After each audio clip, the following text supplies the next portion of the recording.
Hi, I'm a higher ed social media manager, and I have a confession. I've never been to the University of Montana, but I really enjoy their social media content. And Emma Dorman is here to tell us more about it.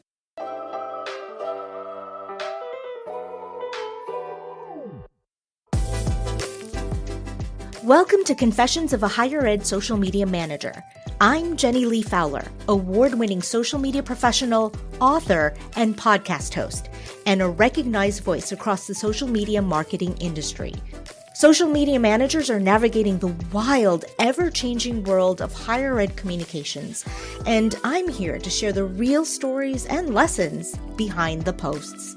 Each episode explores the challenges, strategies, and untold moments that come with running social media accounts in today's digital landscape. Let's get into it.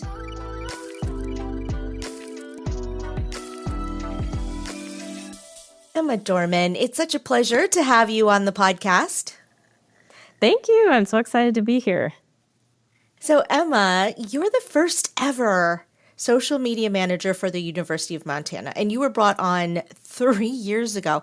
I actually thought MIT was late in bringing me on in 2015, but I guess you win. You beat me in that category. So how has that been?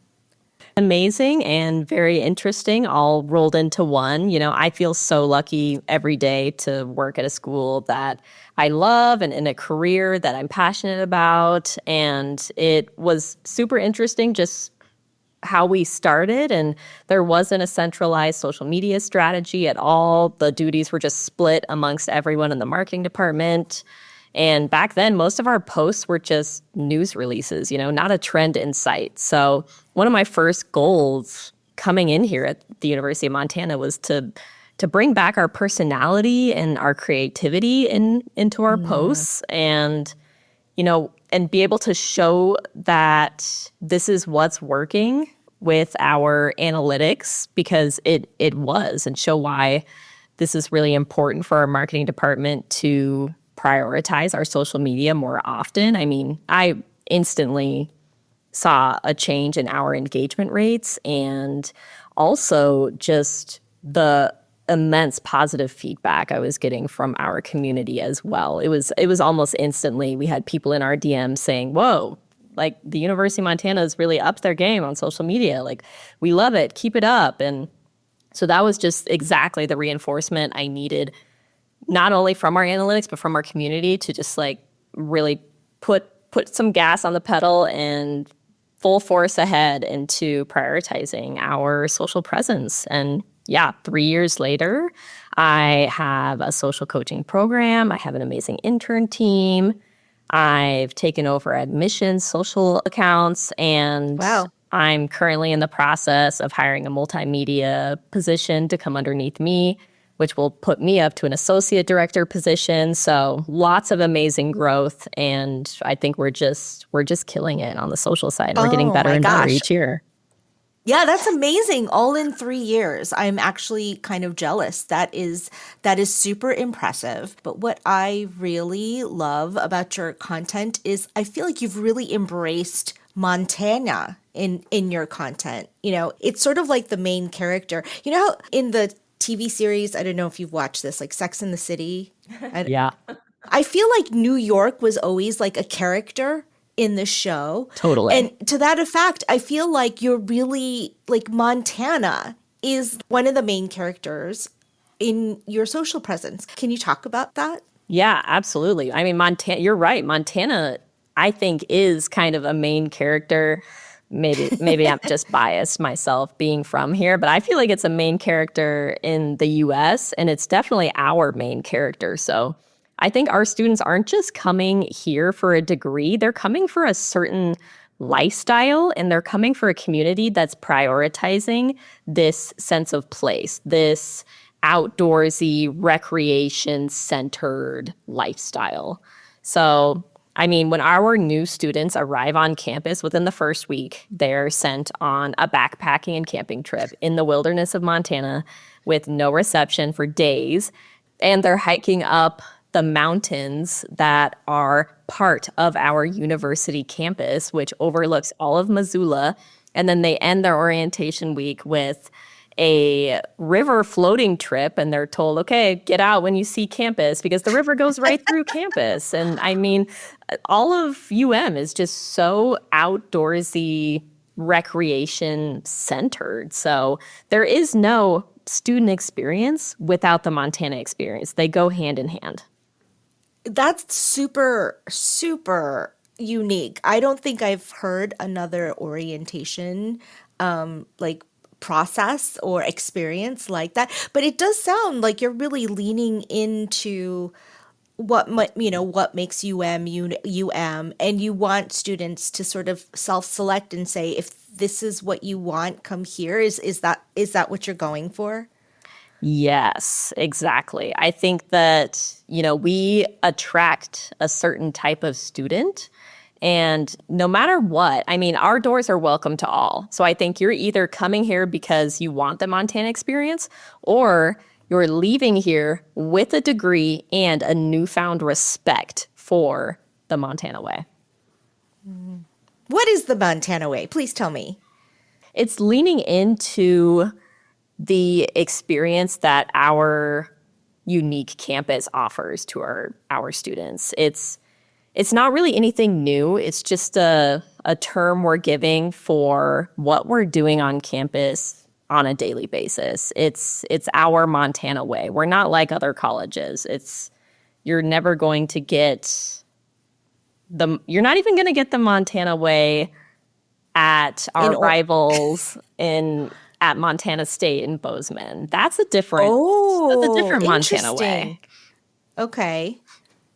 Okay, so I'm in the Northeast. So can you help me differentiate the different ways?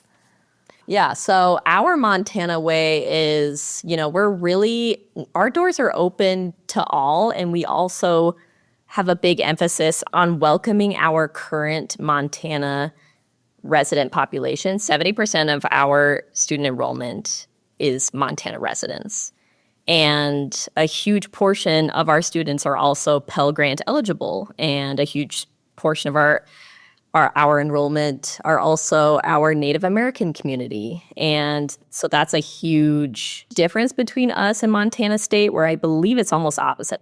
Sometimes universities try very hard to be everything to everyone, and I find that doesn't really resonate to anyone. It doesn't really resonate to anyone if you're trying to be everything to everyone, right? And I often find that that's not strategic. Like, sometimes MIT is an adjective. We're like, oh, that's very MIT or that's so MIT.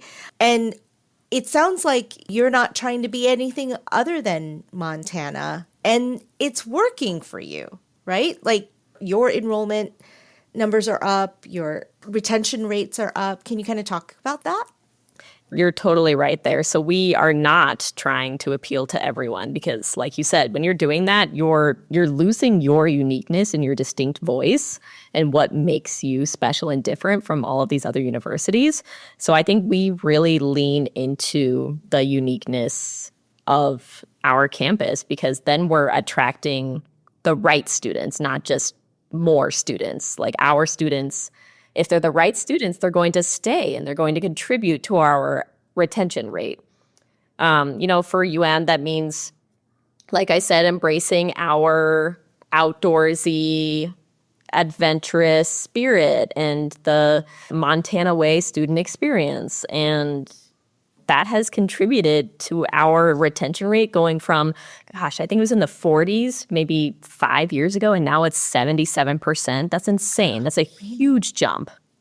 That's remarkable, and I applaud you on that. And, it's interesting because when I asked you, define the Montana way, like, what is that? It's funny because it's probably like, if I have to ask what it is, I'm probably not the right student for. That's a good point. I mean, it's like you either get it or you don't, and we want students who get us. Is that sort of, I don't know, is that fair? Our doors are open to anyone, of course. And I think you'll either come here knowing the Montana way, or maybe you're coming here curious about the Montana way and the experience. I like it. And either way, you're leaving with this newfound understanding of what it means to attend college in a very unique place like Montana. I just think this works. Doing what makes you you, like doing more of that works. But I've found that some social media teams, they have trouble embracing that idea. Can you help to convince them why? Or do you have any thoughts on why that it is effective versus, not? It's safe to kind of do what everyone else is doing, because then it's just reinforcing that, like, oh, we're doing a good job on social media because other universities are doing the same thing. And I absolutely partake in that from time to time when we need content. I need new ideas, and I'll go look at other universities to see what they're doing and what they're up to.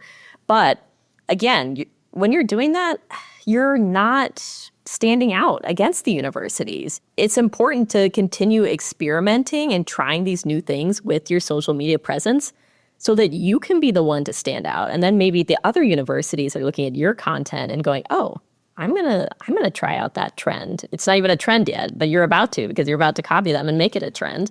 But it's just important to keep that curiosity and experimentation going so that you can keep your uniqueness. So tell me about your process a little bit when you create content. How you always keep Montana front and center.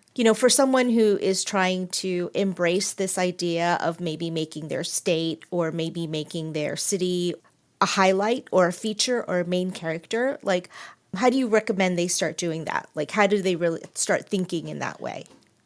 I make it a purpose to really stay connected with all of our students on campus, not only just my amazing student intern team that I have access to, but I'm constantly in communication with all of the student groups that we have on campus, and I'm asking them, what did they want to see more of on our channels? What interesting events did they have coming up?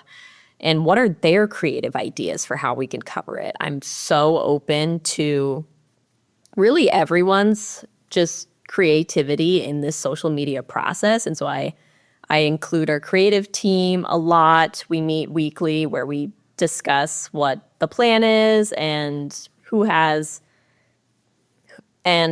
new ideas for the events that maybe we cover them every year, but how do we do it differently this year?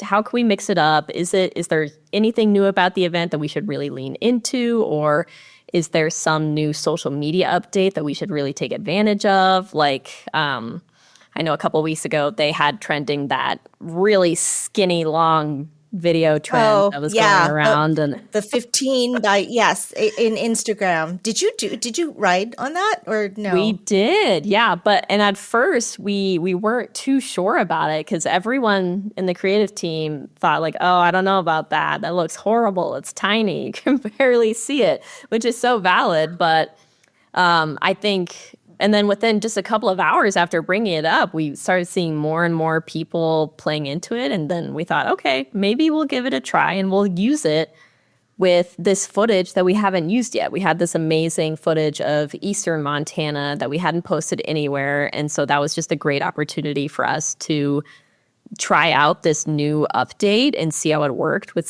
some of the content we had on hand. And for something so new and different, it did really well on our platform. So that was great. Let's take a quick pause for a word from our sponsor. Southeast Missouri State University needed to launch more targeted campaigns faster, yet they were bogged down by manual campaign builds, slow approvals, and vendor overload. With Element 451, they eliminated 5 vendor tools and gained marketing superpowers in one platform. They saw a 13% increase in applications, processed applications within 2 days, and achieved 33 to 35% email open rates. The impact? Personalized, automated campaigns running at scale without the drag. Ready to turn your next campaign around in hours and not weeks? Try an agent today at element451.com/agents. So when you say a picture of Eastern Montana, was it like a mountain scape, or like what was it that fit into that very thin? Because the brand that the brand that I thought did the best with it was Kit Kat, but it's Yes. because their Kit Kat was long and thin, but honestly, like I couldn't think of a good fit. So I'm so curious. Like I'm gonna go look after I talk to you, but can you describe what the scene was that Yeah. you So it was a used? bunch of scenery from landscapes that we'd taken across Montana this past year. So we had some mountainscapes, some really pretty big open fields. We had a clip of a bear. That was one of the only more up close clips that we had. But how often does our creative team get video clips of grizzly bears? So we thought, oh, let's throw that in. So did And you do the face or did you do like the eyes? I I think have to we look at did it. the Yeah. whole head. I think you could see the body too. I think the clip just worked. Let me see. Yeah, if you look on our page, it's the one with the sunset and the moon. I actually love this example because you probably have like gorgeous horizons, right? And mountainside. And it actually really works well with what you have available to you there. We'll definitely link to it, but that makes so much sense to me for you guys to use that, for you all to use that.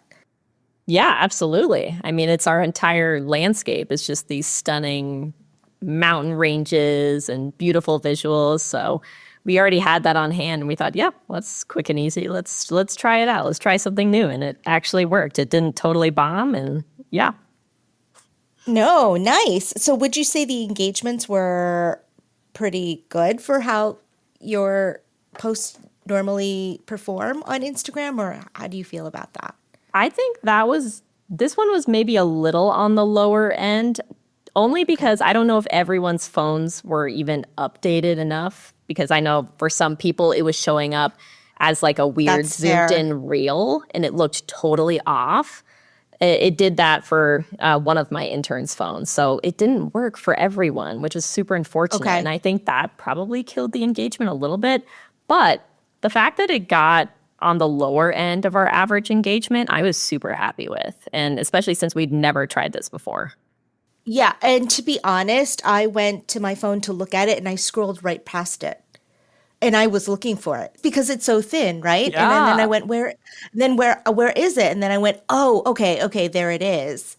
But once it caught my attention, it was really impressive. That Thank bear you. is very impressive. Yeah, we'll definitely link to it. But yeah, that's actually such a great example of how you use what's around you and who you are to use like a tool and to use social media like that. So, Yeah. Yeah, do you, absolutely. I mean, there's always so many examples for how we're leaning into our our sense of place like that. Like speaking of bears, we have bears on campus a lot during the fall. And a couple years ago, yeah, I know, it's crazy. And our students will get these texts from campus police that say, bear alert, bear spotted in this part of campus, beware, stay back. And it is always hilarious every year. And so we try to lean into that as well. And we'll make jokes about, like, bear alert, watch out, our mascot Monty's on the hunt, or however, any way we can lean into that, we always take advantage. what other elements like that would be so do you all get to have fun with that the rest of us probably don't get to explore? Our Foresters Ball is super interesting. We have a huge College of Forestry on campus. I think it's one of our top degree programs, which Mm-hmm. encompasses multiple things, wildlife biology, environmental science, and then actual, like, more specific forestry, working with trees types of programs. So every February, we have Foresters Ball, which has been a tradition at UM for over 100 years. And it's so incredibly unique. They transform our gym into this like forest area. There's wood on the ground.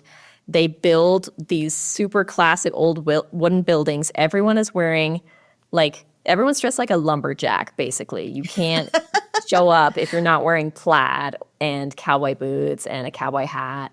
And So fun. they do this huge choreographed dance every year, and you can get a haircut there. You can get thrown in jail. You can get married. You can get divorced. What? So, do you feel like because there are probably a lot of college campuses that are like, well, we don't have that thing, but I don't necessarily believe that. Like, I feel like every university probably has like lore or personality that they can all dip into. How would you encourage them to like find their thing if they don't feel like they have a main character? Every campus has their things, and some of them are weird, but you have to lean into the weird to really relate to your students more. And I think every year that I've worked here, I've been lucky enough to be really connected with our student groups. And we have an amazing student experience manager. Her name is Karen Schlater. Her entire job is like the manager of fun, essentially. And so her and I work really closely together. When she's trying to help them uplift their student events, she brings me in to see how I can help as well. And for us, Forrester's Ball almost died during the pandemic because we went 2 years without being able to dance and wear plaid together and have it's called a swinging good time. And so when we finally decided to bring it back again and try it out, it wasn't looking too good, but we just leaned really hard into it. We had a ton of social media promo for it. And all of a sudden, our Forrester's Balls are selling out every single night. And it's a 2-night event every year. And I would just say, if you know that these more interesting events and experiences are happening on your campus, see how you can get involved to help amplify them. What was it you said? Did you say lean into your weird? Yeah, lean into the weird. Every campus has their weird stuff. Like, I mean, Forrester's Ball was probably a weird idea like 100 years ago. No, so I think you should market that and start putting on T-shirts. I think that's a really, really great motto, is to let your weird flag fly, right? Like, Yes. do what makes you weird, because I really, really love that. Emma, I have a question that I ask all of my guests when they come on. What is your confession? My confession is that if a post glitches 3 times in a row for me, I'm taking that as a sign from the social media universe that it's not meant to be, and I totally abandon it. Okay, can you tell us what you mean by glitch? So I don't know if anyone else has this issue, but UM's Instagram glitches constantly. It's almost every single post for me. I don't know if I'm just adding in too many fun elements like, audio, location, it's mixed media, it's a collab post, it's the alt text. Maybe it's just too much for Instagram to handle, but it's glitching constantly. And I So when you can't say take glitch, it. it does something weird. It's different every time. Sometimes Interesting. the post just doesn't post. It completely deletes it. Sometimes I'll go to my drafts where I've been working on it for a couple of days and it's gone all of a sudden.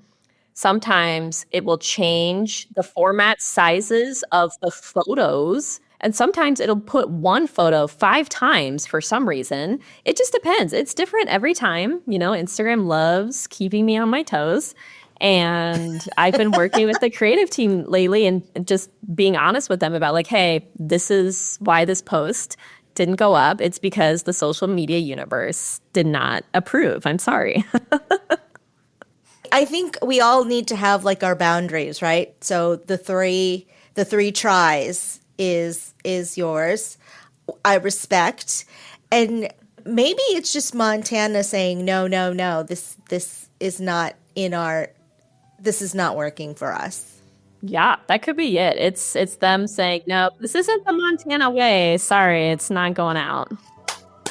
And we just brought it back full circle. This has been such a fun conversation. Emma, thank you so much. And I hope to visit Missoula someday. I really do. Yes, you have to. It will change your life. Come visit me and Jenny Petty. For sure. Thanks for listening to Confessions of a Higher Ed Social Media Manager. This show is a proud member of the Enrollify network, home to Higher Ed's largest collection of podcasts. Enrollify is where higher ed goes to grow, so be sure to check out our other podcasts, webinars, video clips, blogs, and more. Visit Enrollify.org and subscribe for all the latest details and content drops directly to your inbox. Enrollify is brought to you by Element 451, the digital workforce platform for higher ed. Learn more at element451.com.